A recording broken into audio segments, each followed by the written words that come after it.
Voy a retomar de manera extremadamente aburrida y clásica la noción obviamente de pecado original, pecado de Adán y Eva. Lo interesante en este pecado, y es el punto que voy a poner de relieve, ¿no?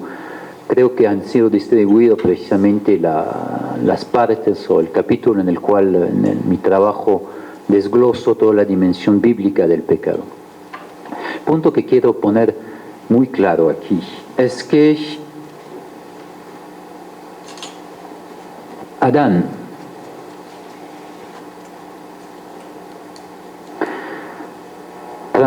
transgresando la interdicción, Adán y Eva, transgresando la interdicción puesta sobre el árbol,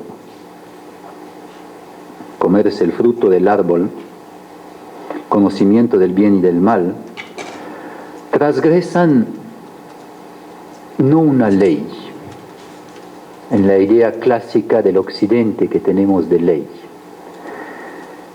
pero precisamente el marco de su relación con Dios.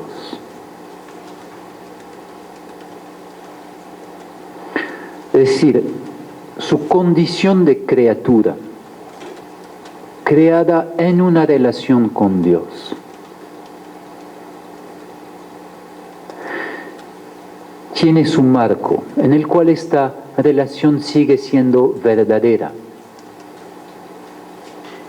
en la cual esta relación flourish, en inglés, florece, se desarrolla. Su marco está en la disposición del jardín. Con esta prohibición puesta sobre el árbol. Por lo tanto, rompiendo esta prohibición, lo que se rompe es el marco en el cual la relación con Dios permanece verdadera y fructífera. Se rompe lo que permite al hombre vivir como hombre.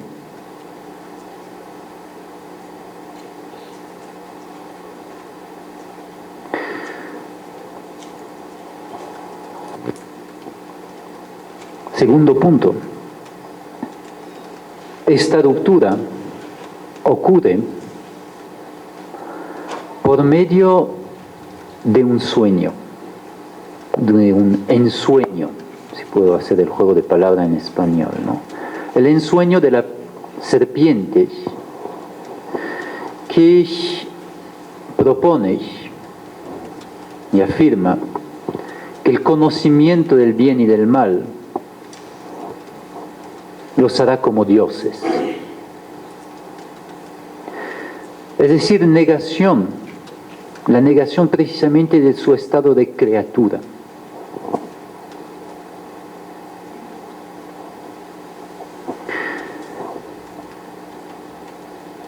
Es decir, negación más sutil, es decir, volcada hacia mí mismo, en la cual me sueño como siendo una persona que no necesita a Dios, que puede prescindir de esta relación con Dios.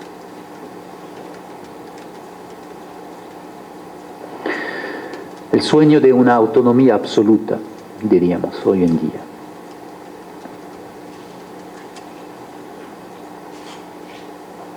Este sueño, inmediatamente en el relato de Adán y Eva, colapsa. Creo que todo el mundo conoce esos relatos casi de memoria, ¿no? Es decir, la sanción es inmediata. No es un sueño que tenga futuro. No es un sueño que pueda ser realidad. Es un sueño que colapsa. No puede Adán y Eva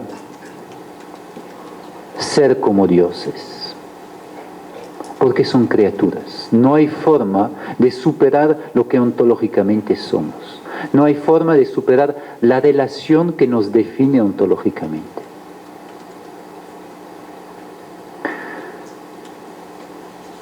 De tal manera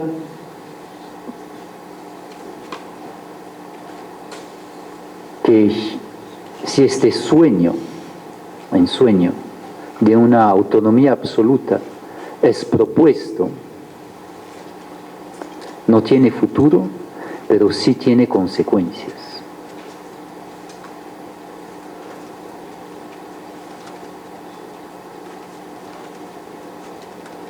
Y tenemos que decir los dos, no tiene futuro, pero sí tiene consecuencias. Y las consecuencias las conocemos, ¿no? Pérdida del paraíso, el trabajo se vuelve laborioso, la mujer, pues hay la enemistad entre la serpiente y la mujer es sometida al hombre, etcétera, etcétera, etcétera. La idea aquí en términos bíblicos es que la vida, que podía desarrollarse de manera plena, completa, con esta facilidad del jardín, en el jardín del paraíso, pues se pierde. Y que el desarrollo humano será marcado precisamente por algún tipo de incompletud, por algún tipo de trauma, en el cual lo que queremos no termina por hacerse, que nuestra voluntad sea más debilitada, que finalmente no estemos a la altura de nuestra vocación de ser humano, del designio divino. Tercer punto que quería resaltar en este relato de Adán y Eva es el punto al cual ya he aludido, es que lejos de ser un relato individual, tanto Adán como Eva se refiere a lo que los biblistas llaman personalidades colectivas, como Israel, como Jacob. Todos los patriarcas, de hecho, son personalidades colectivas, en lo cual se dice tanto un individuo que una multitud. Eva es la madre de todos los vivientes. Y Adán es la humanidad. Y se podría traducir de la misma manera, ¿no? Adán el hombre o Adán la humanidad. De tal manera que aquí no se relata tanto un relato personal que un relato también colectivo.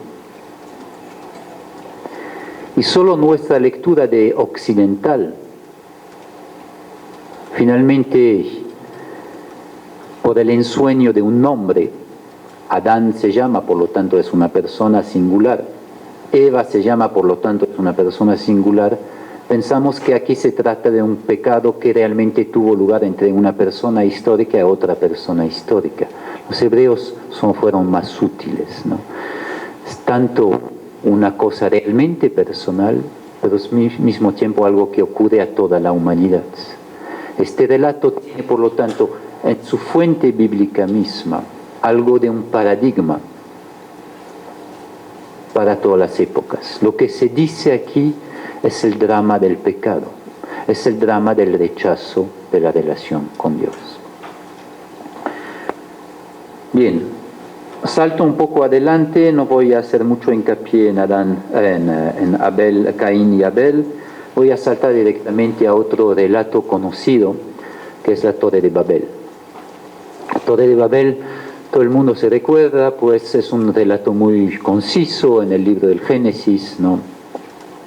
En el cual se afirma que todos los pueblos de la tierra se juntan y deciden construir una torre que alcance hasta el cielo. En nuestra civilización de ingenieros e emprendedores esto pues parece lo más banal del mundo y pues nada que tenga que provocar la ira de Dios. Sin embargo, en este relato pues eso, pues cuando Dios se asoma, ¿no? Eso es muy bonito en dimensión bíblica, cuando Dios se asoma y ve este propósito de los hombres, se ruboriza y afirma que esos hombres pues están en algo que no debe de ser. que iban a tomarse de nuevo para dioses. Y por lo tanto va a va a destruir la torre y va a dividir las lenguas de tal manera que la gente ya no se entienda y no pueda unificarse en este propósito de construir una torre. La torre de Babel, por más compleja que sea esta pequeña narración y antigua, finalmente nos permite entender uno, el mismo propósito que veíamos en el relato de Adán y Eva, prescindir de Dios y hacerse como dioses, resaltar. Pero esta vez no a un nivel personal, individual, como el que hubiéramos podido leer, que se lee frecuentemente en el relato de Adán y Eva, pero a un nivel colectivo. Es colectivamente que todas las naciones, toda la humanidad cae bajo el ensueño de ser como dioses y prescindir de la relación con Dios. Este carácter colectivo del ensueño, de la negación de la relación con Dios, quizás sea precisamente el marco fundamental del cambio de Occidente en los 100 o 150 últimos años, ¿no? Que colectivamente podamos vivir sin Dios es una novedad histórica y es una cosa que la mayor parte de las naciones hoy en día no comparte con el Occidente.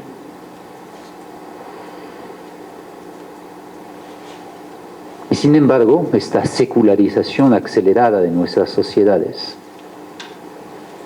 es también una de las características mayores de nuestro tiempo. La Torre de Babel muestra la capacidad, el relato de la Torre de Babel, que un pueblo se ha unido dentro de una misma intencionalidad. Es mi segundo punto. Es posible encontrar una unicidad de intencionalidad. No solo en el propósito construimos una torre, sino una intencionalidad compartida en y por medio de la acción. Y aquí probablemente sea uno de los elementos más importantes, ¿no?, de este relato de la Torre de Babel.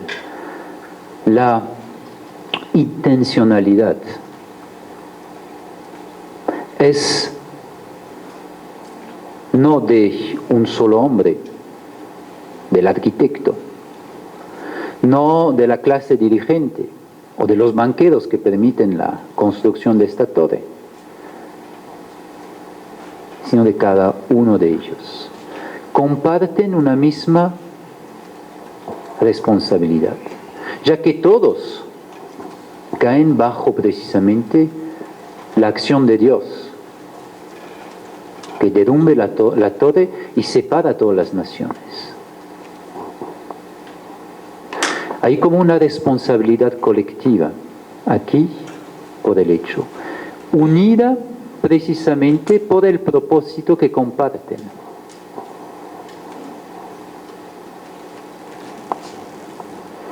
Y por lo tanto la sanción, y es mi tercer punto, la sanción también es colectiva. Y de alguna manera nos choca, ¿no? A ver, los pobres esclavos que construyeron esta torre no tenían nada que ver, ¿no? O sea, eran esclavos, no eran personas libres, por lo tanto, pues, no son responsables de esto. Categorías clásicas del Occidente posteriores, ¿no? Esos son textos antiguos, responsabilidad colectiva, el Antiguo Testamento está muy a gusto con eso, no hay problema. De hecho, saltamos adelante todavía con los profetas. Profetas, ustedes recuerdan, Amós, Isaías, Ezequiel.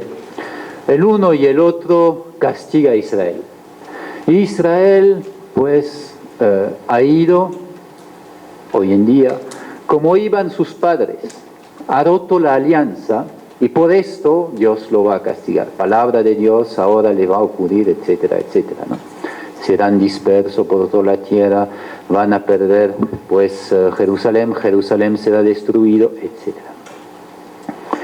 Y nosotros aquí llegamos y preguntamos, ¿pero son todos responsables? Y los profetas no vacilan en decir, pues sí, son todos responsables. Todo el pueblo será deportado. ¿Por qué? Precisamente porque Israel no es únicamente una nación, es un pueblo que surge de una alianza. Y esta alianza crea a Israel. Israel no es nada si no es el pueblo de Dios, el pueblo que ha sido llamado por Dios.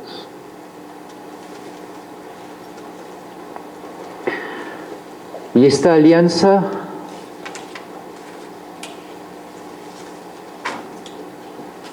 tiene como representantes, obviamente principales, el rey, los sacerdotes, los levitas, pero el pueblo entero está como quien es el alter ego de Dios. Quien dice sí a la alianza no es Moisés, sino el pueblo entero. Y por lo tanto, la ruptura de la alianza, esta negación de Dios en la alianza, también siempre será el hecho del pueblo, en su conjunto. Y más aún, los profetas no vacilan en decir una y otra vez que la culpa de los padres va a recaer sobre los hijos. Y otra vez, la idea que aquí el pecado, la ruptura de la alianza, no queda sin consecuencias, no solo para esta generación, sino que para la generación que sigue. Esas nociones que nos chocan, que sin embargo están presentes de manera eminente en todos los textos, está basado precisamente en esta intuición hebraica, que hay un espíritu común a una generación, un espíritu compartido. Amós, por ejemplo, juzga de manera extremadamente fuerte, ¿no?, los que truecan sobre las balanzas, que falsifican los pesos, las medidas, ¿no?, y que roban el trigo del pobre. Pero a lo que, frase que nosotros esperaríamos, ¿no? Entonces que se mueran que se mueran estos, que se castigan estos que están haciendo cosas malas, pues lo que sigue es una condenación del pueblo entero, porque comparten el espíritu, porque si es posible ellos también lo van a hacer. Para el momento están abajo, están sufriendo de estos que están pues falsificando las monedas, falsificando los pesos,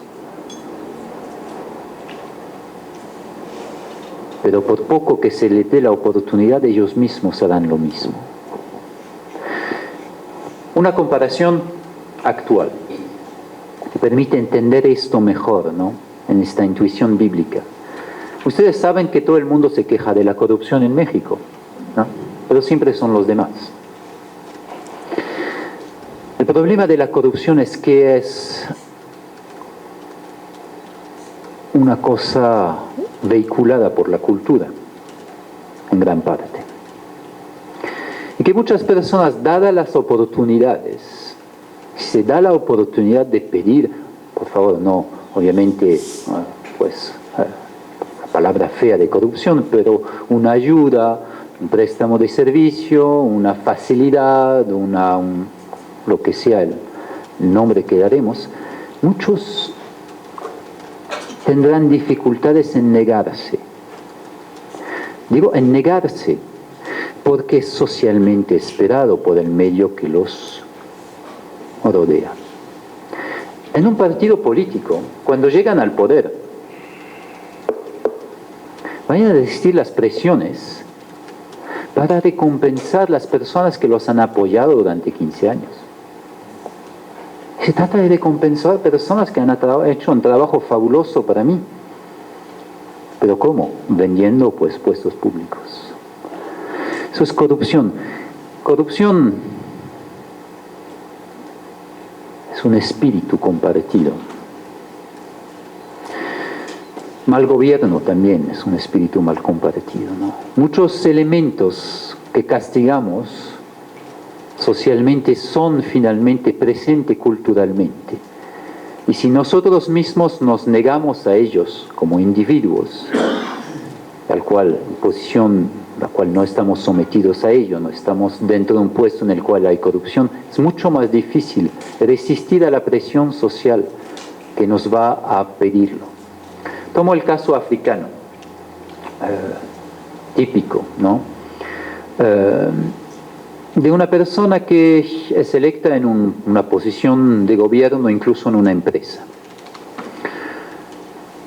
Esta persona tiene, por lo que es la familia africana, tomamos en Congo Brazzaville, por la estructura de la familia africana, tiene obligaciones muy fuertes, positivas, de solidaridad. Es decir, si él le va mal, otros miembros de la familia van a cuidar de él. Pero ahora que le va bien, a él le toca cuidar también del resto de la familia. Eso significa que al primo que lo venga a ver diciendo, yo no tengo trabajo, mis niños tienen hambre, ¿me puedes ayudar? Lo va a ayudar. A costo de su puesto público, eso no hay ninguna dificultad. Y a eso lo llamamos mal gobierno. Y es mal gobierno. Porque el primo no va a entrar por competencia. Pero no se puede negar fácilmente. Incluso si le dice luego al primo, fíjate, eso es una democracia, mi puesto no se vende y yo no dispongo personalmente del atributo público del cual estoy encargado y no te puedo ayudar. No va a poder aparecer en familia durante más de 2 o 3 años, por vergüenza. Espíritu compartido, ¿no? No estoy hablando únicamente de allá de los profetas, sino de cosas muy tanjantes, muy de nuestros días, ¿no? Y así hay en todas las culturas, en todos los matices, ¿no? Que pueden tomar esos espíritus compartidos. Esto es el punto que resaltan los profetas. Hay un designio común, hay un espíritu compartido. Y este mismo espíritu compartido es el espíritu que Jesús va a juzgar de manera tan tajante en los fariseos, en los sacerdotes. Ustedes son los hijos de sus padres. Cometen lo que han cometido sus padres, matan a los profetas. Y los judíos de decir, no, nosotros no matamos a los profetas. Somos como nuestro padre Abraham, que fue fiel. Jesús pues responde en esas controversias contra los judíos, no. Ustedes comparten el espíritu de este tiempo, porque si fuese como Abraham, me reconocerían a mí mismo, a quién soy yo, ¿no? Un espíritu compartido como fundamento de una unidad en la negación de Dios, negación de la alianza de Dios, negación de la persona de Cristo. Que esto existe es un hecho bíblico, tanto en el Antiguo como en el Nuevo Testamento. Es revelado, ¿no? ¿Qué hacemos luego con esto? encontramos de manera tan tajante a través de las Escrituras. Pues es la pregunta que podemos hacer al magisterio, ¿no? O sea, que tiene una teología tan fina, tan bella, tan refinada del pecado personal. ¿Qué hacen con lo que encuentran las Escrituras? Sí. En esta noción de la responsabilidad colectiva y por tanto de la culpa que asumen también el pueblo de Israel y que se transmite de generación en generación, ¿cómo se entiende, por ejemplo, el relato de la destrucción de Sodoma y Gomorra? Cuando Dios dice, si encuentras 10 justos, perdona la ciudad. Si encuentras 5 justos, o sea, es como si fuera el encontrar una responsabilidad individual que subsanara el mal hecho por todos. Entonces, aquí me viene a la inversa, ¿no? De lo personal a lo colectivo y de lo colectivo a lo personal. ¿Cómo se entiende esto? No es por nada que este relato ha sido privilegiado dentro de los relatos del Antiguo Testamento por los cristianos. Ya saben, ¿no?, que nuestra lectura del Antiguo Testamento difiere mucho de la lectura de los judíos, ¿no? Así. Y nosotros tenemos nuestros temas de predilección, los relatos de predilección dentro del Antiguo Testamento. Los judíos tienen los suyos, nosotros tenemos los nuestros. Eso es un relato sumamente interesante para la relectura cristiana del Antiguo Testamento, precisamente por el punto que pone aquí. Esta negociación extraordinaria de la vida del pueblo a cambio de unos cuantos inocentes. ¿Cuántos inocentes se necesita para salvar al pueblo? Pues al final uno, ¿no? Y obviamente eso es leído en clave cristológica, ¿no? Como que el único inocente salva al pueblo, ¿no? El agnello di Dio, el Cordero de Dios que quita el pecado del mundo, ¿no? Esta interpretación. Entonces, la pregunta en cuanto a la responsabilidad colectiva hacia, pues, capacidad de uno para salvar a todos, ¿no? El Antiguo Testamento no es lo que nosotros, que somos hijos de griegos y latinos, al menos dentro de las categorías del pensamiento, no tienen una lectura formal y no formalizan, ¿no?, los elementos. Esta pregunta es una pregunta típicamente formal. Tenemos en el Antiguo Testamento presencia de una diversidad no homogeneizada de posiciones, porque al mismo que tenemos esta afirmación masiva de, llamámoslo así, ¿no?, pecados estructurales o pecados colectivos, tenemos también afirmación de responsabilidad individual. Ezequiel, si es Ezequiel, que afirma precisamente que no, ahora ya no. Viene en el tiempo en el cual la culpa de los padres no será castigada sobre los hijos. Y por lo tanto la afirmación que cada generación ha de copar con su propia culpa, con sus propios hechos. Pero va más allá del Antiguo Testamento. Tiene también relatos como el siervo de Isaí, como el relato de Sodoma y Gomorra, donde vemos la intuición, esta revelación progresiva, ¿no?, de todavía un hecho diferente, que es el misterio de la cruz, básicamente. Que la contrahistoria del pecado, la historia del mal, la historia del mal cometido por los hombres dentro de la historia. Historia, por lo tanto, que no es la historia querida por Dios, pero que existe por hecho del hombre, en oposición a Dios. Esta contrahistoria va a ser reintegrada junto con las personas por medio de un inocente.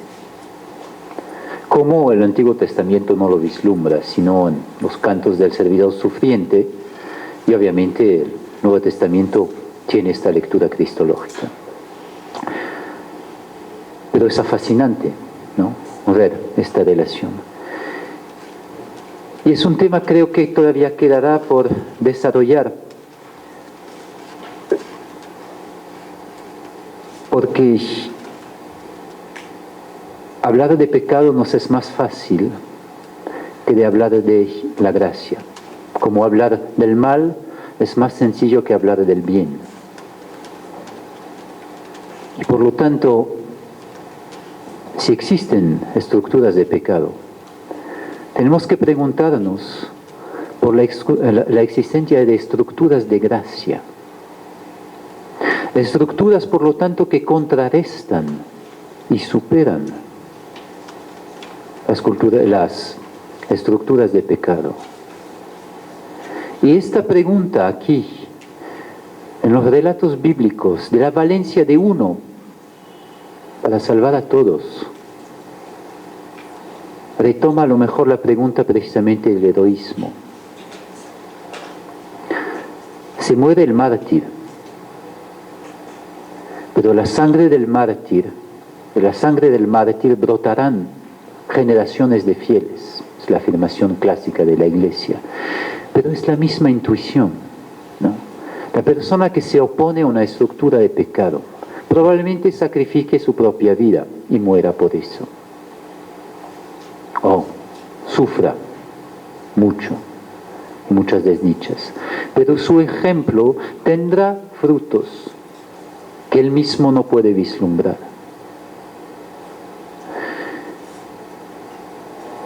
Pero obviamente eso es pensar estructuras de gracia, o cómo la gracia puede tomar una dimensión estructural, social. Una dimensión que me temo decir no ha sido todavía teológicamente desarrollada de manera satisfactoria a mi punto de vista. Sí. Quisiera plantear una duda muy honesta, ¿no? Escuchando la explicación, el pueblo hebreo encuentra castigo en el intento de la ruptura de la relación con Dios, en la medida que intentan asemejarse a Dios o intentan negarlo en la medida de su semejanza. Esto es como una razón filosófica, la primera, ¿no? En el caso de Adán y Eva, sí, cuando intentan ser dioses y niegan con esto la relación con Dios, ¿qué conciencia fuera de la de ellos los podría reconocer como dioses? Porque si no hay una conciencia fuera de tu conciencia que te reconozca como algo, no hay nada, ¿no? En términos filosóficos. A ver, no, si no hay una conciencia que te reconozca como conciencia, o como algo, ¿no? O sea, si no hay algo, si no hay una conciencia externa a la conciencia que te reconozca, no hay nada, por lo menos en Kant, ¿no? La otra duda, por ejemplo, había leído un libro que se llama Imitación de Cristo, de Tomás Kempis, sí, y que pretende decir que la ruta de la emulación o de buscar la mano del arquitecto en la criatura, buscar en la criatura la bondad, el amor, la capacidad de creación, pues era como una ruta liberadora, emancipadora, ¿no?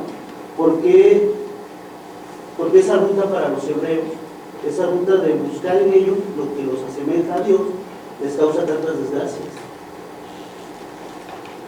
No sé si entendí bien las dos preguntas, ¿no? La primera, la voy a repetir y me dices si te entendí bien. La primera radica alrededor de la capacidad del pueblo hebreo a elevarse en contra de su creador, porque precisamente no hay posibilidad para una conciencia de negar la conciencia que está enfrente. ¿Es esta la pregunta? Ok. Y la segunda pregunta, si te entendí bien y me corriges otra vez, está ligada al hecho que para seguir precisamente la alianza, finalmente solo logra Israel castigarse a sí mismo. Okay. Dos preguntas muy válidas. La primera es una pregunta otra vez en la cual como que el occidente, ¿no? Metafísico choca con una escritura que no está que no emplea el mismo tipo de lenguaje, pero es válida. La pregunta del pecado y del mal en general, el mal cometido por el ser humano, siempre es la pregunta de la absurdidad, ¿no? El hombre quiere, y he hablado antes de un ensueño, ¿no? Es que lo que se pretende es imposible. Precisamente va en contra de lo que es el marco mismo de nuestro ser creado. Un marco que no está a nuestro alcance negar y que sin embargo queremos negar. De tal manera que efectivamente el pecado es visto como autodestrucción de lo que somos. Por eso no tiene futuro el pecado, porque cuál se hace el propósito positivo que tiene el pueblo hebreo, nosotros cuando pecamos, independizarse, crear un gran estado, conquistar a otros territorios, hacerse más ricos, para el caso de David tener a Betsabé, etcétera, etcétera. ¿Cuál se hace el propósito positivo? Si este propósito positivo no está dentro del marco de la alianza, este propósito no tiene futuro, porque va a destruir la base misma sobre la cual radica el hombre como ser creado.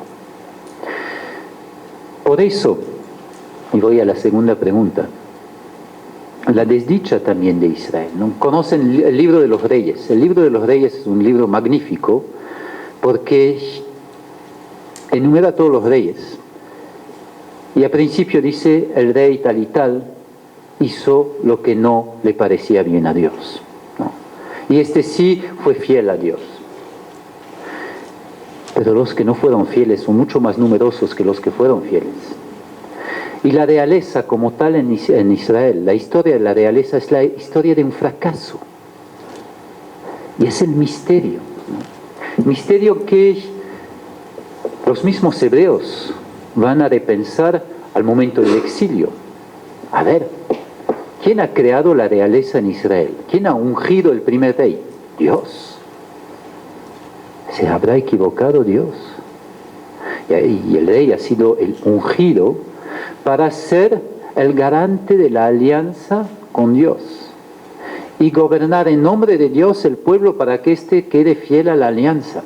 Esto es el propósito de Saúl como primer rey de Israel. Toda esta historia termina en un fracaso. Los reyes se vuelven cada vez más malos, desperdician la alianza y el pueblo se vuelve culpable, ¿no? El pueblo sale de la alianza y por lo tanto se deshace, porque deshaciéndose la alianza se deshace el pueblo. La consecuencia del exilio es la consecuencia de la ruptura de la alianza. Pero el exilio es el fracaso de Israel a ser fiel a la alianza. De aquí que surge la esperanza profética, la esperanza mesiánica. Vendrá un rey que no será como los reyes humanos. Son los textos que leemos en Navidad, ¿no? O en Pascua. De aquí vendrá un rey que será no como los reyes humanos, sino elegido por Dios, y que será Él, el único, que será capaz de mantener al pueblo en la alianza. Por lo tanto, a la ruptura colectiva de la alianza, al fracaso del pueblo de Israel a ser fiel a esta alianza, responde otra vez gracia estructural, si quieren, pero gracia estructural en la persona de Cristo, la salvación, la venida del Mesías, del rey mesiánico. Que queramos o no, con la noción de pecado estructural, estamos vertidos de nuevo a hacer teología fundamental. Ya ven que los temas fundamentales, muerte, resurrección, gracia, pecado, estamos en el corazón de la fe cristiana, ¿no? Y esta noción nos obliga finalmente a retomar estas nociones, sin la cual no podemos andar adelante. Bueno, sé que están exhaustos. Una pregunta más. que sea bienvenida. Aquí en México, respecto al pecado estructural. Sí. En México, en el crimen organizado. Sí. ¿Cómo podemos comprender esta forma de pecado? Aunque ellos trabajan dentro de una alianza, esa alianza les hace organizarse por el crimen organizado. E incluso buscan expiar su propia culpa a través de celebraciones, de ritos, incluso apoyados por algún sacerdote que les confiese, que les absuelva. Bueno, ¿hasta dónde se puede comprender esto que estamos tratando en este campo del crimen organizado? Sí, el crimen organizado sin lugar a duda es uno de los lugares en lo cual podemos hablar de pecado estructural, ¿no? De manera tajante. Si quiere volveremos sobre el caso de la criminalidad organizada, porque pues no es una especialidad mexicana, tiene una larga historia y trayectoria la criminalidad en cuanto es organizada. Lo importante aquí es lo siguiente, es que no se tratan de individuos malos. Y México bien lo sabe, capturando pues el Shorty Guzmán, el Chapo Guzmán, pues no hemos acabado con el cartel de Sinaloa. Porque es un cartel, porque está organizado. Y porque precisamente la organización tiene capacidad de sobrevivir a las personas que lo integran. Y aquí precisamente vemos esto del espíritu colectivo, ¿no? De la organización, que hace que, es como la mafia en Italia, que pueden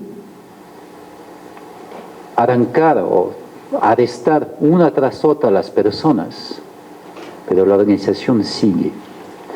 De tal manera que, al menos en mi comprensión de lo que es el pecado estructural, imprescindible es este elemento de organización que va a hacer que estructuras humanas puedan existir independientemente de sus integrantes, actualizando en su funcionamiento como organización criminal pues elementos que son directamente opuestos al bien común, a los derechos humanos fundamentales y va sin decir, obviamente, a Dios. Es decir, podemos tajantemente decir que una organización como la del crimen organizado en México es una estructura de pecado. Y con eso decimos más que los sociólogos, por favor. Porque los sociólogos no saben decir nada en cuanto a lo que es el meollo de la pregunta. ¿Se ha usted preguntado un día este misterio de la violencia que incrementa constantemente dentro del crimen organizado, no solo en México, en todos? ¿Por qué? Únicamente porque se vuelven, que el más violento termina por ser el más poderoso. No, eso no es cierto. No, porque precisamente aquí hay una dimensión dinámica en el mal. El mal no es una fuerza únicamente de carencia, es una fuerza dinámica. Tiene capacidad destructora, un dinamismo propio. Esto es lo que pasa. Y eso solo pueden decir los teólogos, porque tenemos una noción de mal metafísico, en el cual el mal no es únicamente una voluntad errada, sino perversa. Una voluntad que destruye, una voluntad que se vuelve habitada fundamentalmente por un deseo de destrucción, que no copa, que no puede satisfacerse de lo que es bueno. De aquí que hay una cosa extremadamente intrincante, ¿no?, en estas estructuras de pecado estructural, en el cual el dinamismo perverso se incrementa siempre más, hasta un punto en el cual o quiebra por demasiada violencia, o se fractura y por mala suerte se reproduce. Y aquí ven parte del camino, ¿no?, de las mismas distintos carteles de droga en México. Bueno, pero esto para mañana, en gran parte. Si no hay más preguntas, y si todavía tienen soplo, bueno, una pregunta más y luego sigo adelante, ¿sí? Sí, básicamente, a lo mejor adelantar todo lo de mañana. Sí. Sí. ¿Cómo le hacemos a generar alianzas para lo contrario, generar estructuras de virtud? Para una primera pregunta es, ¿esa estructura de pecado, tú tienes alguna distinción respecto a lo que serían las figuras de estructuras de pecado no institucionalizadas dentro de una sociedad como sería la delincuencia organizada, a estructuras de pecado que están ya anidadas dentro de la institucionalización social? Y pienso, por ejemplo, yo trabajé 10 años en el Programa Nacional Anticorrupción. Imagínate toda la carga. Sí, me imagino. Sucia, pero 244 dependencias y entidades del gobierno federal, en las cuales la conclusión final a la que llegué es que mucha del funcionamiento institucional, mucho del funcionamiento dinámico de la sociedad, están amarradas a esas estructuras de pecado. Tanto que una conclusión perversa que llegué es de que al menos en la mitad del gobierno federal, descomponer esas estructuras del pecado tiraba completamente el funcionamiento de la institución. O sea, están funcionando porque está funcionando el pecado, no hay otro, o sea, el magisterio, los sindicatos, el Instituto Mexicano de Seguro Social, funcionan porque están funcionando mal de origen, están funcionando para hacer las cosas mal. Les movemos tantito de eso y no tenemos algo con que sustituirlos, se para el país. Sí. Pero ¿cómo le hacemos, pues, para buscar aliados, sí, para construir estructuras de... No puedo responder de manera extensa a esta pregunta, que obviamente es la pregunta clave, ¿no?, y concreta. Pensaba el curso un poco en dos partes. Hoy una parte mucho más teológica y mañana una parte mucho más down to earth, a la raíz de los problemas, ¿no? Aquí puedo adelantar algunos elementos. Primero, obviamente, ¿no?, uno de los elementos, como ya lo he dicho, es la dimensión institucionalizada, ¿no? Aquí radica el carácter dramático, ¿no?, de las estructuras de pecado, porque son institucionalizadas, porque existen dentro de las instituciones, que estas fueron concebidas y creadas para funcionar de manera independientes de los individuos que las actualizan. Y efectivamente, una vez que están viciadas, los individuos que las actualizan, porque fueron pensadas para esto, tienen muy poca capacidad para transformarlas. Entonces el pobre tío inocente que viene aquí con el presupuesto, ¿no?, de cambiar las estructuras, yo me aguanto, la estrategia del caracol, ¿no? Vengo adentro lentamente, nadie me percibe que yo soy un bueno, llego al mando y aquí voy a destaparme como el redentor y sanear la cosa. Véase esto, la estrategia del caracol no funciona frecuentemente, porque despacito lo que va pasando es que me comprometo y llego a la punta y estoy tan comprometido que no puedo ya hacer nada. El punto es que cuando tendremos que ver matices, ¿no?, de estructuras de pecados. Todas no son blancas o negras, muchas son grises. Hay cosas buenas. Pero hay estructuras de pecados que no son reformables. En este caso, las instituciones deben de ser tumbadas y reinventadas. No hay de otra.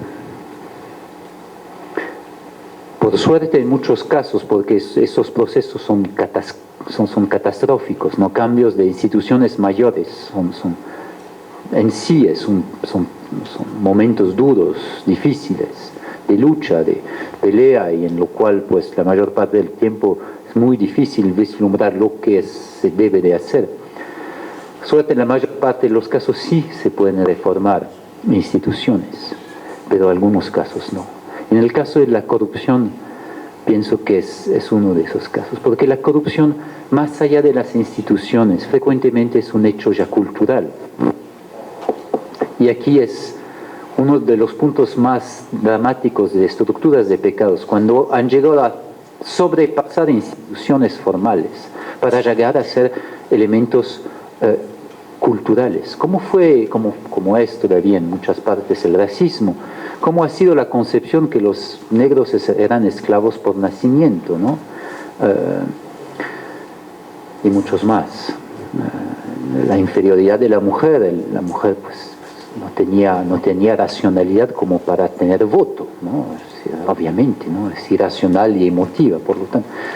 Este tipo de concepciones culturales, que la corrupción es inevitable y es normal, que el clientelismo es la forma habitual del gobierno del país. No me van a decir que en México no es todavía un hecho cultural. Entonces las instituciones pueden ser democráticas, pero mientras sigue la cultura, van a funcionar las instituciones democráticas como un clientelismo democrático, si quieren. En estos casos, no, la pregunta vale, ¿qué hacemos? ¿Qué hacer? Y para adelantar también parte de la respuesta de mañana, ir a bailar desnudo sobre el paseo de la Reforma no cambia nada. Poner 3 carteles y reunir un grupo de 10 personas de buena intención para así firmar una petición para que eso cambie tampoco sirve. Me temo que aquí lo único que sirve es masas. Es la constitución de anti-instituciones, si quieren, o de instituciones alternativas. No pueden luchar contra instituciones porque las instituciones son inmunes con un pequeño grupo de personas. A lo que son sensibles instituciones son a masas. Y si ven un poco la sociología de las organizaciones o sociología de los sistemas sociales, por ejemplo de Luhmann, ven que sistemas sociales cambian precisamente con números. Números en el comportamiento de las personas, o números en cuanto a número de personas que se opone al sistema existente y crea un sistema diferente. Por lo tanto, aquí hay una dinámica política, ¿no? y precisamente de creación de instituciones. Creo que aquí pues indagaremos mañana. Muy bien, pues voy a seguir en la vaina más bien teórica. Terminando con algo bastante corto para retrasar. He planteado la pregunta hoy, ¿no? Desde el punto de vista de la tradición de concepción del pecado, tal cual se da en Occidente hoy en día, el cual compartimos probablemente más o menos todos. Luego, lo que dice la Biblia y el planteamiento que existe algo como un pecado colectivo, y que tenemos que darle formalidad dentro de nuestros tiempos y en nuestro lenguaje. Y finalmente quiero ver cómo surgió esta noción de estructuras de pecado dentro del siglo XX y dentro del pensamiento social cristiano. No sé aquí si sea una cosa que merezca la pena hacer, porque es un poco aburrida, pero aburrida al menos de contar esta historia, pero se me hace importante para ver cómo surgió la expresión dentro de la doctrina social de la Iglesia y qué ha hecho la Iglesia con esta noción de estructuras de pecado.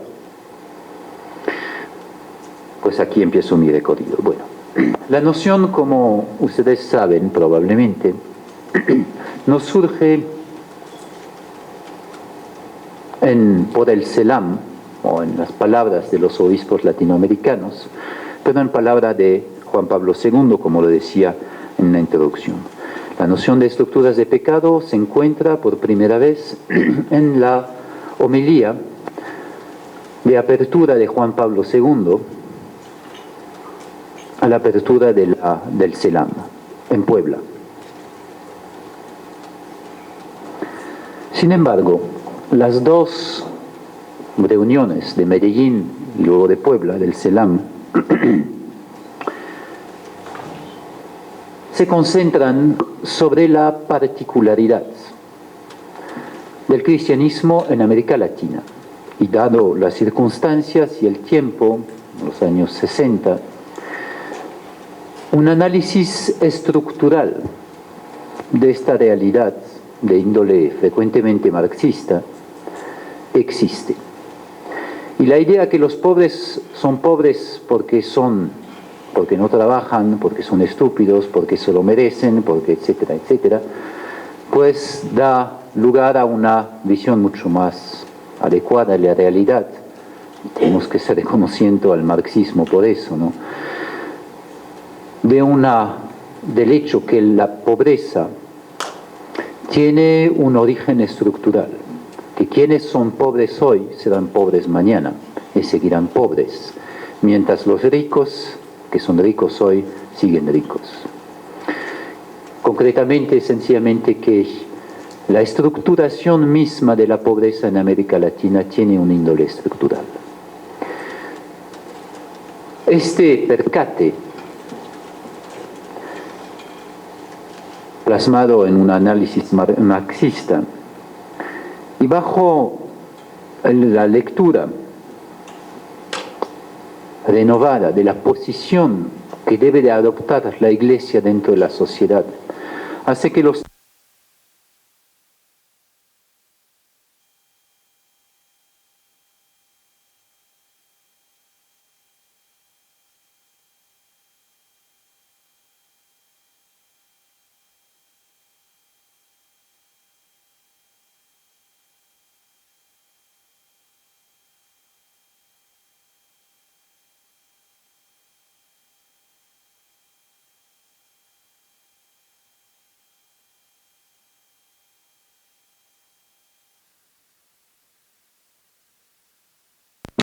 opuestas al designio de Dios.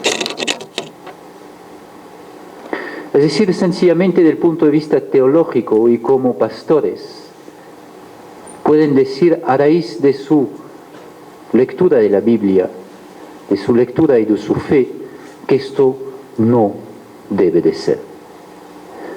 Y que esto no es el designio de Dios. Y que por lo tanto la Iglesia misma no puede validar de alguna manera esas estructuras sociales injustas o violentas, estructuras que mantienen a la gente en la pobreza.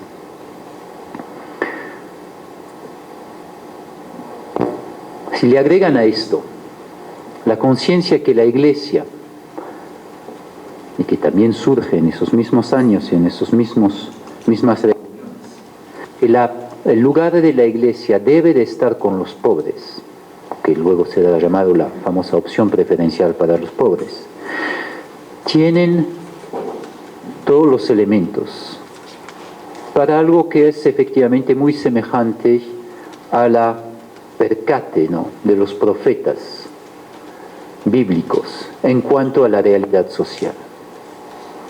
Esta realidad social, marcada por la violencia, la injusticia, por la pobreza, es una realidad que no tiene futuro. Lo podemos decir. Esto acabará con esta sociedad, con la convivencia social. Lo podemos decir a raíz de nuestra fe, a raíz de nuestro conocimiento precisamente, pues de lo que son los fundamentos mismos de una vida social. Afirmación, por lo tanto, plenamente teológica y no solamente ética o sociológica. Y es lo que retoma de manera bastante natural un papa nuevamente electo, joven, un poco impetuoso en estos años, y que va a atreverse a decir, pero vayan, esto lo llamamos nosotros pecado. Y es un pecado no solo social, sino directamente ligado a las estructuras sociales que funcionan de esta manera. Recuérdense que Juan Pablo II conoce bien su marxismo mucho mejor que los papas europeos, ¿no? Europeos en el sentido de europeos del lado del lado occidental de la cortina de hierro. Conoce su marxismo y por lo tanto reconoce también la validez del análisis social que hay aquí. Surge la afirmación estructuras de pecado en el Selam. Inmediatamente empiezan las polémicas, no solo por la teología de la liberación, pero por la expresión misma. Muchos obispos no son conformes, especialmente en el occidente europeo, porque para ellos es obvio, y lo obvio es lo siguiente: estructuras no tienen voluntad, no tienen inteligencia, por lo tanto no pueden pecar, la afirmación es ambigua, solo estamos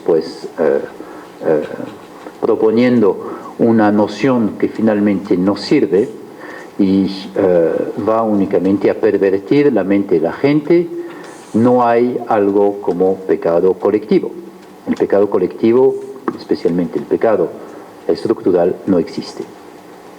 Solo tenemos pecado original y pecado personal. Santo Tomás nunca habló de pecado colectivo y sobre todo de pecado estructural, por lo tanto no existe. Tienen un punto, ¿no? ¿Cómo pueden pecar estructuras? Y se ve pues que tendremos que aprofundizar, ¿no?, el punto. El sinodio, penitencia y reconciliación, no, reconciliación y penitencia, que llama en el 86 Juan Pablo II, precisamente va a tratar sobre el pecado y peculiarmente de esta noción de pecado colectivo. Y el sínodo es bastante empujado, ¿no?, de un lado y de otro, y muchas intervenciones dicen lo mismo. La noción de estructuras de pecados debe de ser entendida como la consecuencia de pecados personales. Es dentro del vocabulario escolástico como conocemos como mal de pena o la consecuencia de un pecado. La acumulación de estas consecuencias de pecado crearían estructuras de pecado.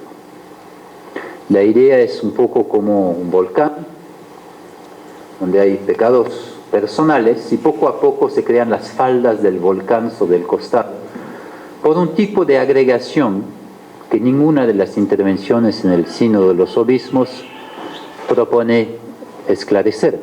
¿Cómo se agrega el pecado personal hasta crear estructuras de pecado? De manera, como legos, ¿no? O hay algo más. Otra vez aquí hay un punto bueno, ¿no? ¿Cómo? ¿Cuál es el proceso de agregación? ¿Hay un proceso de agregación? Y si hay un proceso, ¿cuál es? No hay ninguna voluntad en esos procesos, ninguna intencionalidad, solo es un proceso al azar. Y otra vez el sínodo no responde a esas preguntas. Otras intervenciones, especialmente de obispos de América Latina, dicen no, esto hay una realidad colectiva donde realmente vislumbramos un compromiso colectivo negativo de grupos, y esos grupos pues oprimen, mantienen los pobres en su pobreza, ejercen violencia. Y estamos en los años, obviamente, de las dictaduras militares, ¿no? Esto, para los obispos latinoamericanos, al menos algunos de ellos, no todos. Eso es muy claro. En este mismo sínodo, finalmente hay un obispo italiano, los italianos son astutos, ¿no?, que viene con una afirmación. Porque el problema fundamental, ¿no?, en el sínodo es que como es palabra de Juan Pablo II, no se puede descartar esta maldita expresión, ¿no? Eso es el problema de los obispos, ¿no? Y de hecho no hubiera tenido que ser, porque no es infalible el Papa, y un sínodo puede, pues obviamente, deshacerse de una expresión, pero bueno, es el respeto de la curia romana y de los obispos hacia la función papal, poco importa aquí, pero bueno, tienen este respeto y quieren conservar, sobre todo que Juan Pablo II está presente en sus deliberaciones. Hay un obispo italiano que propone, bueno, tenemos que hablar de estructuras de pecado exclusivamente en un sentido analógico. Es decir, es el significado analógico del pecado. Y toda la asamblea, sí, es la analogía del pecado, sí. De lo mismo, sí, es decir, la analogía es una vieja noción teológica. Aquí les digo, les digo algo, porque es una noción muy, muy importante en la teología, pocas veces desarrolladas. La analogía tiene tres modos lógicos, ¿no? La deducción, la inducción y la analogía. Son los tres modos lógicos de la antigüedad. Deducción, inducción, analogía. Deducción, premisas universales de las cuales deducen elementos. Es el álgebra. Tienen elementos que van transformando, pero siempre es lo mismo. Deducen algo que ya está presente en los principios. No inventan nada, solo explicitan algo que ya existe. Inducción, opuesto, desde una particularidad, inducen una ley general. Porque bebo agua, todos los seres humanos necesitan tomar agua. Es una inducción muy atrevida, pero en este caso cierto. Todos los seres humanos necesitan agua.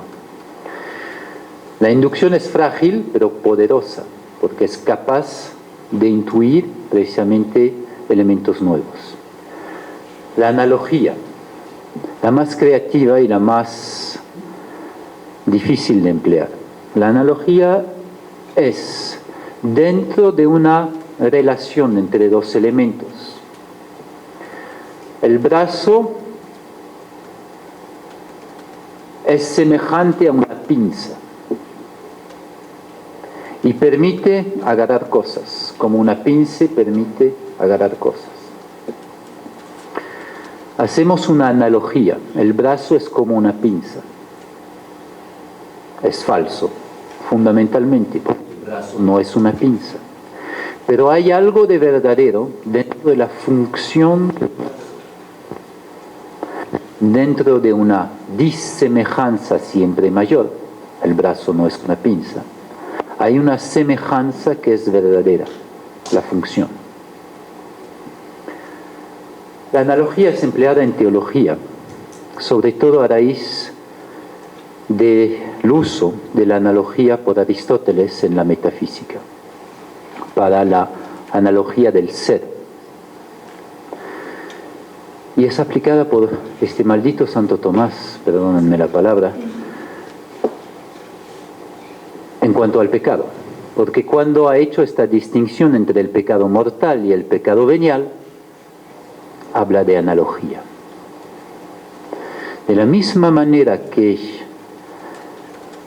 el pecado mortal crea una ruptura entre el hombre y Dios, de la misma manera, pero de manera analógica, el pecado venial crea una ruptura, pero que no lleva a una ruptura mortal, que no tiene la misma consecuencia. Emplea, por lo tanto, el esquema de la analogía, y específicamente el esquema de la analogía del ser dentro de la noción de pecado, haciendo del pecado mortal el análogo principal del pecado venial. Este obispo italiano sabía su teología y dice: Esto es la noción analógica del pecado. Significa que es uno de los derivados, tiene una semejanza con el pecado personal, que es el único verdadero, y en su semejanza, en una de sus funciones, tiene algo semejante. Nadie en la asamblea del sínodo va a decir en qué. Y el pobre Juan Pablo II, al final del concilio, dice, estamos de acuerdo, sí, retoma, ¿no? Y lo encuentran en su encíclica, de hecho, Sollicitudo Rei Socialis, en el número 36, creo, retoma precisamente las conclusiones del sínodo, diciendo, las estructuras de pecado son, 1, consecuencias de pecados personales. Como agregados de pecados personales, llevan, como estructuras, llevan también a pecado personales. Y aquí Juan Pablo II le agrega algo, ¿no? Dice que son dinámicas, tienen una influencia y generan pecado. Y hay de entenderse la expresión estructuras de pecado en sentido analógico. Pero afirma al final en su clausura del sínodo del 86 sobre reconciliación y penitencia, bueno, pero ¿cómo, cuerno, voy yo a perdonar un pecado analógico pastoralmente? ¿Qué podemos hacer con esta noción? Finalmente, el sínodo pensaba haber dado por resuelto la pregunta desde el punto de vista teológico. Pero Juan Pablo II no se quedó conforme, porque lo que le importaba no era probablemente tanto la resolución teológica, que la realidad social que él había visto, ¿no? Una realidad social que finalmente no se limita únicamente a una cocina teológica interna en cuanto al pecado. Importante, pero que finalmente es subsidiaria en cuanto a la realidad social. Porque aquí no se acaba finalmente la historia, no se acaba en Sollicitudo Rei Socialis, sino en la actuación continua de Juan Pablo II para el jubileo del año 2000. Si se acuerdan, en los últimos años de su vida, uno de los elementos que va a seguir de su iniciativa es el tema de la reconciliación y de los famosos llamados a reconciliación y el perdón que va a pedir por varios de las equivocaciones de la Iglesia, típicamente pues la esclavitud, la Inquisición, la relación con los judíos. Va a pedir perdón en nombre de la Iglesia.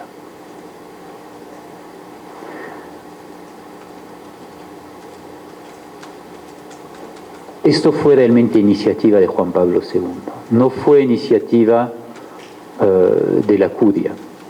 De hecho, la pobre Comisión Teológica Internacional se ve llamada a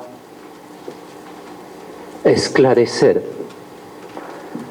cómo puede un hombre pedir perdón en nombre de la Iglesia. No es la infalibilidad papal, es otra cosa. La infalibilidad papal es en el término de la doctrina. Aquí está un hombre pidiendo perdón para una estructura, para una institución, para la Iglesia como tal. Y está pidiendo perdón para estructuras que existieron dentro de la Iglesia, como la Inquisición, como la trata de los esclavos, como la relación con los judíos.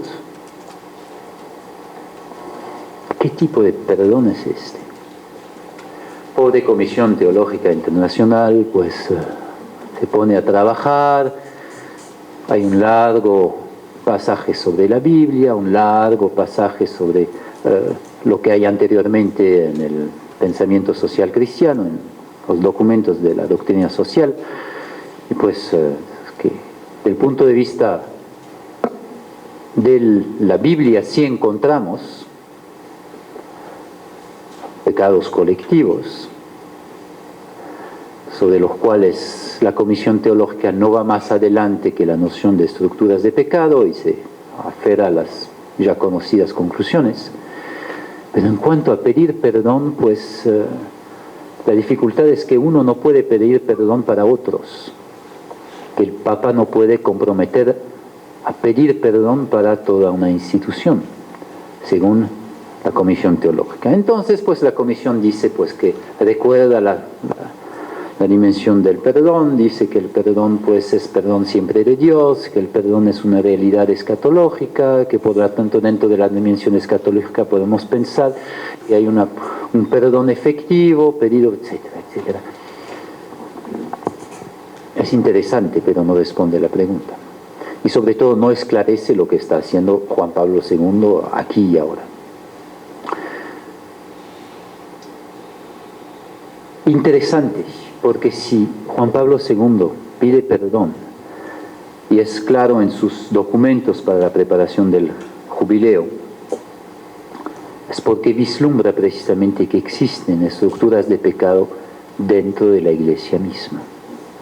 Y una de estas es la división de las iglesias. Y si leen todo su empeño en trabajar la reunificación entre el occidente y el oriente y las iglesias orientales, los dos pulmones de la iglesia, pues ven probablemente aquí una de las aplicaciones de su reflexión, ¿no?, a estructuras de pecado como marcada también dentro de la iglesia, ¿no? Dentro de la iglesia hay elementos que son pecados, y uno de esos pecados es el pecado de la división de la iglesia. Bueno, hasta aquí creo para la hora y para este rápido recorrido, ¿no?, de tanto la noción de pecado, la noción de pecado dentro de la Biblia y la noción de la noción de estructuras de pecado dentro de la iglesia. Mañana voy a retomar mi propia reflexión, se la voy a proponer, espero haya reacciones, pero empezaremos con un caso que ya voy a proponerles ahora para que lo vayan meditando, porque la pregunta que voy a hacer es un poco difícil y vamos a salir de este pequeño relato para empezar la próxima sesión. El relato es el siguiente, lo tomo de Farmer, ¿cómo se llama ahora? Paul Farmer. El nombre del libro... Bueno, el nombre del libro me va a regresar ahora.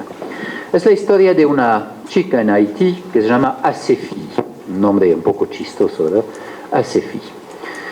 Asefi vive con sus padres sobre el lado de un lago artificial creado por la construcción de una presa con un dinero del Banco Mundial, de hecho, en los años 50, que en los años 60 pues está en funcionamiento en el centro de la meseta de Haití. Su pueblo ha sido pues enterrado debajo de las aguas del lago y han sido reubicados sobre el borde del lago con promesas de agua de riego y reconstrucción del pueblo. El pueblo ha sido reconstruido, aquí están las casas. Lo único que ha escapado al Banco Mundial cuando planeó la reubicación del pueblo es que esta tierra es totalmente árida y pues por más que se riega no crece nada. La mayor parte de la gente se ha ido y Asefi, la mayor de 8 niños, pues acude a la escuela del pueblito, pero pronto, cuando ya tiene 7, 8 años, debe de abandonar la escuela para ir a ayudar a su madre a cultivar unas cuantas lechuga y verduras para poder venderlos todos los viernes en el mercado, el tianguis de la ciudad vecina. Para caminar al tianguis hay que pasar sobre la presa, y sobre la presa hay un contingente de militares que vigilan la presa. Estamos en pleno periodo de las dictaduras de los Duvalier, ¿cierto?, en Haití, y en dictadura militar, por lo tanto.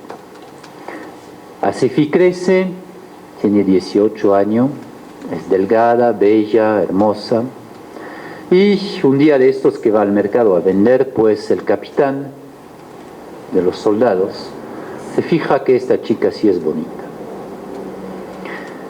Lo hace de manera regular, es decir, va a ver la familia, regalos, pláticas, y después de poco tiempo, de un cortejo asiduo, el capitán es el amante oficial de Asefi.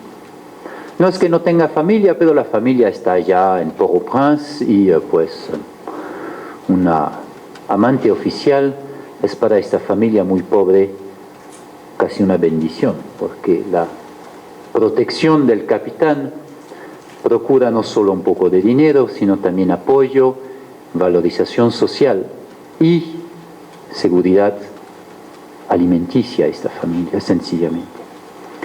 Tal modo que la familia pues ha dicho sí, no se ha negado a esta relación y viven juntos durante algo como 9 meses. A los 9 meses el capitán se pone enfermo, muy enfermo, y debe de dejar su posición y es repatriado a Port-au-Prince, donde lo va a cuidar su esposa, y después de unos cuantos meses más muere. Asefi se encuentra con sus 19 años sola y con la condición difícil que habiendo ya tenido una relación no se puede casar en el pueblo, un poco como aquí en México, ¿no? Si ya han tenido un amante en el mismo pueblo va a ser difícil encontrar un hombre que quiera de una mujer, perdonen la expresión, de segunda mano. Tal manera que toma la opción que le queda, se exilia y va precisamente a Port-au-Prince, encuentra un trabajo dentro de una mujer que trabaja para la embajada americana. Como es guapa, la ponen de portera para que reciba a la gente que toca el timbre y trabaja en la casa. Pasan 2 años, es feliz en su posición, empieza una nueva relación con un chofer de una camioneta. Este chofer de camioneta pues se llevan muy bien, viene de la misma región, tiene un pequeño negocio seguro, pertenece a la camioneta, es el taxista. Planean casarse y ella pues queda embarazada. El chico se pone listo y desaparece. Su empleador piensa que, no piensa, sino que sospecha que la gente, sobre todo los vecinos de al lado, puedan pensar que el padre del hijo de Asefi sea más bien el dueño de la casa. Por lo tanto, la mujer, la dueña de la casa, empleada de la embajada americana, la corre porque es indeseable tener, en las palabras de Asefi, es indeseable tener una muchacha embarazada en la casa, porque levanta sospechas que no queremos. Pierde su empleo, es embarazada. Una mujer embarazada no encuentra empleo. La única opción que le queda, realmente cuestión de sobrevivencia, es regresarse con la familia de sus padres, donde va y finalmente está a cargo de ellos la misma miseria la cual han vivido, sino que con el peso más que su embarazo es difícil, que se enferma frecuentemente. Da a luz y a los pocos meses fallece. Es atendida durante esos meses por Médecins du Monde o Médecins Sans Frontières, uno de los dos. Y aquí es diagnosticada precisamente con el AIDS, SIDA, gracias, con el SIDA. SIDA que ha contratado con el capitán, que de hecho también había tenido SIDA. La niña también tiene SIDA, muere a los pocos meses. Finalmente el padre, de desesperación, pues se suicida. Esta alegre historia es real, ¿no? Es contada por el mismo médico que la atendió, Paul Farmer, en esta meseta. Es una historia común y corriente, de hecho. Pienso que en México hay variaciones, obviamente, pero de desdicha en desdicha finalmente no quedan opciones. Y la pregunta que quiero hacerles, para que mañana tratemos de responder, es: ¿por qué se muere Asefi?